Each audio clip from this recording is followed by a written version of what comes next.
nga ba magpalago ng negosyo? Well, ang isang kumpanyang ito nagsimula sa 2 empleyado at ngayon nasa 200 na. Ang secret para sa CEO owner nito, hindi lang dapat for profit ang pagnenegosyo. Alamin ang kwento ng tunay na inspirasyon na yan sa balitang A to Z ni Lane Garcia. Dapat we will never lose hope. Dapat we need to be consistent everything that we do. Positive thinking at tuloy lang sa effort. Yan ang ilan sa naging susi sa tagumpay ng negosyanteng si Michelle Moreno, President at CEO ng Megamile Trans International Cargo Services. Isang tunay na inspirasyon lalo na at sinimulan nila ang naturang logistics company ng may 2 empleyado lang.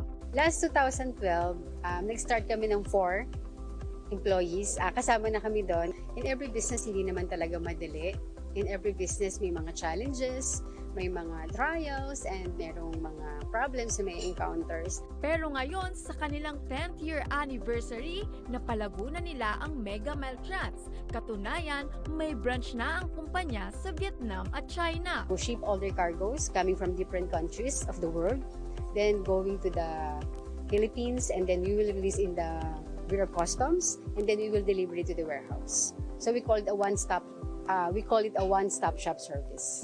At mula sa 2 tauhan ay lumago na sila na nasa 200 empleyado. As we grow, we believe marami kaming Filipino people na natutulungan. Because as we hire, we add additional team players. Marami kaming mga families na natutulungan. Pero para kay Michelle, hindi business only ang Megamile Trans.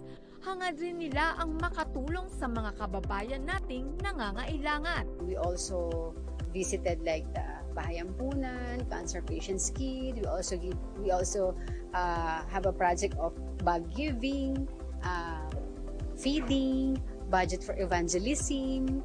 Yan. So yan yung mga project na ginagawa natin under MM Group or also Megamile Trans. At sa huli, ayon kay Michelle, ang pagnenegosyo ay hindi lang para kumita, kundi para maging inspirasyon at makibahagi sa kapwa. Also, I want to challenge every Christian entrepreneur because this is also our ministry. This is also a gift of the Lord for us. Para sa balitang A to Z, Lane Garcia. Kung kayo ay may kwentong kakaiba, mga kwento ng pag-ibig o storya ng inspirasyon at pag-asa, maaari niyo itong ibahagi. Sumali sa ating Facebook group na Balitang A to Z. Panoorin ang replay ng ating programa at sundan ang ating social media pages. Hanapin ang Balitang A to Z. Ang ating pabaong quote of the night ay mula kay Queen Elizabeth ng United Kingdom.